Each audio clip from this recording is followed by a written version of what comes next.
Hello, welcome back to my channel.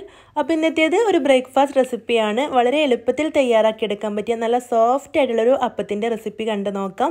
അപ്പോൾ ഇതിനു വേണ്ടിയിട്ട് നമുക്ക് അരി കുതിർത്തിടുകയോ അതല്ലെങ്കിൽ അരിപ്പൊടി വെച്ചിട്ട് മാവ് തയ്യാറാക്കി എടുക്കുകയോ ഒന്നും ചെയ്യേണ്ട ആവശ്യമില്ല. ഒരു പൊടികളും ചേർക്കാതെ വളരെ ഈസി ആയിട്ട് തയ്യാറാക്കി എടുക്കാൻ പറ്റിയ നല്ല ടേസ്റ്റി ആയിട്ടുള്ള ഒരു ഐറ്റം കൂടെയാണ്. അപ്പോൾ നമുക്ക് ഇത് എങ്ങനെയാണ് തയ്യാറാക്കുന്നതെന്ന് കണ്ടു നോക്കാം. അതിനു മുമ്പായിട്ട് ചാനൽ ആദ്യമായിട്ട് കാണുന്ന കൂട്ടുകാരുണ്ടെങ്കിൽ ഒന്ന് സബ്സ്ക്രൈബ് ചെയ്തിട്ട് സപ്പോർട്ട് ചെയ്യണം കേട്ടോ. വീഡിയോ ഇഷ്ടമാണെങ്കിൽ ലൈക്ക് ചെയ്യാനും മറക്കരുത്. ഇനി നമുക്ക് റെസിപ്പി കണ്ടു നോക്കാം. ഇതിനു വേണ്ടി ഞാനിവിടെ ആദ്യം തന്നെ എടുത്തിട്ടുള്ളത് അവിലാണ്. അപ്പോൾ ഒരു കപ്പ് അളവിൽ വെള്ള അവിലാണ് എടുത്തിട്ടുള്ളത്. അപ്പോൾ ഇതിന് വേണ്ടിയിട്ട് നിങ്ങൾക്ക് ബ്രൗൺ അവിലും ചേർത്ത് കൊടുക്കാം കേട്ടോ. അപ്പോൾ ആ ഒരു പലഹാരത്തിൻ്റെ കളറിൽ വ്യത്യാസം ഉണ്ടാവുള്ളൂ. നല്ല വെളുത്ത നിറത്തിൽ തന്നെ കിട്ടണമെങ്കിൽ ഇതുപോലെ വെള്ള അവൽ തന്നെ ചേർത്ത് കൊടുക്കുക കേട്ടോ. അപ്പോൾ ഇനി നമുക്ക് ഈ ഒരു അവലൊന്ന് പൊടിച്ചെടുക്കണം. അതിന് വേണ്ടിയിട്ട് മിക്സിയുടെ ജാറിലേക്ക് ഇട്ട് കൊടുക്കുക. അപ്പോൾ ഞാനിവിടെ പൊടിച്ചെടുക്കുന്ന ചെറിയ ജാറിലേക്ക് ഈ അവൽ ചേർത്ത് കൊടുത്തിട്ടുണ്ട്. എന്നിട്ടൊന്ന് പൊടിച്ചെടുത്തിട്ടുണ്ട്. ഇതൊരു ബൗളിലേക്ക് ഇട്ട് കൊടുക്കാം. അപ്പോൾ ഇതുപോലെ തരി ആയിട്ട് വേണം കേട്ടോ ഇത് പൊടിച്ചെടുക്കാൻ. നന്നായിട്ട് തന്നെ നൈസായിട്ട് പൊടിച്ചെടുക്കരുത്. ഇതുപോലെ ചെറിയ തരിയോടുകൂടി ഈ അവൽ പൊടിച്ചെടുക്കണം. ഇനി നമുക്കിതിലേക്ക് ചേർത്ത് കൊടുക്കേണ്ടത് തൈരാണ്. അപ്പോൾ നല്ല കട്ട തൈര് ഞാനിവിടെ ഒരു കപ്പ് അളവിൽ ഈ ഒരു അവിൽ പൊടിച്ചതിലേക്ക് ചേർത്ത് കൊടുക്കുന്നുണ്ട്. അപ്പോൾ ഒരുപാട് പുളിയൊന്നുമില്ല കേട്ടോ. നല്ല പുളിയുള്ള തൈരാണെങ്കിൽ ഒരു അര കപ്പ് മുതൽ 1/4 കപ്പ് വരെ എടുത്താൽ മതിയാവും. ഇത് അത്ര പുളിയില്ലാത്തത് കൊണ്ട് ഞാൻ ഒരു കപ്പ് ചേർത്ത് കൊടുത്തിട്ടുണ്ട്. എന്നിട്ട് ഈ ഒരു അവിൽ പൊടിച്ചതും ഈ തൈരും ചേർത്തിട്ട് നല്ല പോലെ ഒന്ന് മിക്സ് ചെയ്തെടുക്കണം. അപ്പോൾ ഇവിടെ നന്നായിട്ട് തന്നെ മിക്സ് ചെയ്തെടുത്തിട്ടുണ്ട്.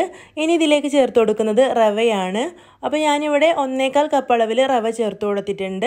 അപ്പോൾ നമുക്ക് ഇതേ അളവിൽ അവലും തൈരും വെച്ചിട്ട് ഒരു 2 കപ്പ് വരെ റവ ചേർത്ത് കൊടുത്തിട്ട് തയ്യാറാക്കി എടുക്കാൻ പറ്റും കേട്ടോ. ഇപ്പോൾ ഞാനിവിടെ 1/4 കപ്പ് അളവിലാണ് ചേർത്ത് കൊടുത്തിട്ടുള്ളത്. അപ്പോൾ റവ കൂടെ ചേർത്ത് കൊടുത്ത ശേഷം ഇതിലേക്ക് ഒരു കപ്പ് അളവിൽ വെള്ളം ഒഴിച്ചു കൊടുക്കുക. അപ്പോൾ ആദ്യം ഒരു കപ്പ് ഒഴിച്ചു കൊടുത്തിട്ട് നല്ലപോലെ മിക്സ് ചെയ്തിട്ട് നമുക്ക് ബാക്കി ഒഴിച്ചു കൊടുക്കാം. അപ്പോൾ നന്നായിട്ട് തന്നെ മിക്സ് ചെയ്ത് കഴിഞ്ഞാൽ വീണ്ടും വെള്ളം ഒഴിച്ചു കൊടുക്കണം. വീണ്ടും ഞാനിവിടെ ഒരു കപ്പ് വെള്ളം കൂടെ ഒഴിച്ചു കൊടുക്കുന്നുണ്ട്. അപ്പോൾ റവ ആയതുകൊണ്ട് അത്യാവശ്യം നന്നായിട്ട് തന്നെ വെള്ളം വേണം. അപ്പോൾ ഇതിലേക്ക് 2 കപ്പ് വെള്ളമാണ് കേട്ടോ ആകെ ഒഴിച്ചു കൊടുത്തിട്ടുള്ളത്.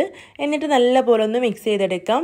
അപ്പോൾ ഞാനിവിടെ ഇതിനെ കട്ടയൊക്കെ പെട്ടെന്ന് തന്നെ മിക്സായി കിട്ടാൻ വേണ്ടിയിട്ട് ഇതുപോലെ ഒരു വിസ്ക് ഉപയോഗിച്ചിട്ട് നല്ല പോലെ ഒന്ന് മിക്സ് ചെയ്ത് കൊടുക്കുന്നുണ്ട്. അപ്പോൾ ഈ ഒരു പരുവത്തിലാണ് കേട്ടോ നമ്മുടെ മാവുള്ളത്. നല്ല ടൈറ്റ് ആയിട്ടുള്ള മാവ് തന്നെയാണ്. ഇനി നമുക്കിത് അടച്ചു വെക്കാം. ഒരു 15 മിനിറ്റ് നമുക്കിതൊന്ന് മാറ്റി വെക്കാം. ഒരു 15 മിനിറ്റിന് ശേഷം ഞാൻ തുറന്ന് നോക്കിയിട്ടുണ്ട്. അപ്പോൾ നമ്മുടെ ആ ഒരു റവ ഈ ഒരു വെള്ളമൊക്കെ നന്നായിട്ട് തന്നെ അബ്സോർബ് ചെയ്തിട്ട് നല്ല ടൈറ്റ് ആയിട്ടുണ്ട്.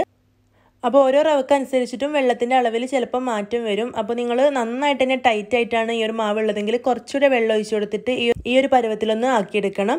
ഇനി ഇതിലേക്ക് ചേർത്ത് കൊടുക്കുന്നത് ഒരു 1/4 ടീസ്പൂൺ സോഡാപ്പൊടിയാണ്. അതും കൂടെ ചേർത്ത് കൊടുത്ത് കഴിഞ്ഞിട്ട് നല്ലപോലെ മിക്സ് ചെയ്തെടുക്കുക. ഇനി നമുക്കിത് എങ്ങനെയാണ് തയ്യാറാക്കിയെടുക്കുന്നതെന്ന് കണ്ടു നോക്കാം. അതിന് വേണ്ടിയിട്ട് ഞാനിവിടെ ഇതുപോലുള്ള കുഞ്ഞു ബൗൾസ് എടുത്തിട്ടുണ്ട്. അതിൻ്റെ ഉള്ളിലൊക്കെ കുറച്ച് ഓയിലൊന്ന് തേച്ച് കൊടുക്കുന്നുണ്ട്. എന്നിട്ട് നമ്മൾ ഇഡ്ഡലിത്തട്ടിൽ വെള്ളം ഒഴിച്ച് തിളപ്പിച്ച ശേഷം അതിലേക്ക് ഈ ഒരു ബൗൾസ് ഇറക്കി വെച്ച് കൊടുത്തിട്ട് ഈ ഒരു ബൗൾ നന്നായിട്ട് തന്നെ ആവി ചൂടായ ശേഷം വേണം നമുക്കിതിലേക്ക് മാവ് ഒഴിച്ചു കൊടുക്കാൻ. ഒരു 1/4 ഭാഗത്തോളം മാവ് ഒഴിച്ചു കൊടുത്ത ശേഷം നമുക്കിത് അടച്ചു വെച്ചിട്ട് ഒരു 10 മിനിറ്റ് വേവിച്ചെടുക്കാം. ആദ്യം ഒരു 5 മിനിറ്റ് ഹൈ ഫ്ലെയിമിലും പിന്നെ ഒരു 5 മിനിറ്റ് മീഡിയം ഫ്ലെയിമിലും ഇട്ട് വെച്ചാൽ മതി. അപ്പോൾ ഞാനിതിവിടെ തുറന്ന് നോക്കിയിട്ടുണ്ട്. നന്നായിട്ട് തന്നെ വെന്ത് വന്നിട്ടുണ്ട്.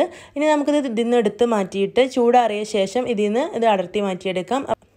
അപ്പോൾ ഞാനിവിടെ ചൂടാറിയ ശേഷം ഇതിന്ന് എടുത്തിട്ടുണ്ട്. അപ്പോൾ നല്ല സോഫ്റ്റ് ഉണ്ട്, നല്ല ടേസ്റ്റും ആണ് ഇത് കഴിക്കാനായിട്ട്. വളരെ എളുപ്പത്തിൽ മടിയുള്ള ദിവസങ്ങളിലോ മാവ് അരച്ച് വെക്കാൻ മറന്നുപോയ ദിവസങ്ങളിലോ ഒക്കെ തയ്യാറാക്കിയെടുക്കാൻ പറ്റിയ നല്ലൊരു റെസിപ്പിയാണ്.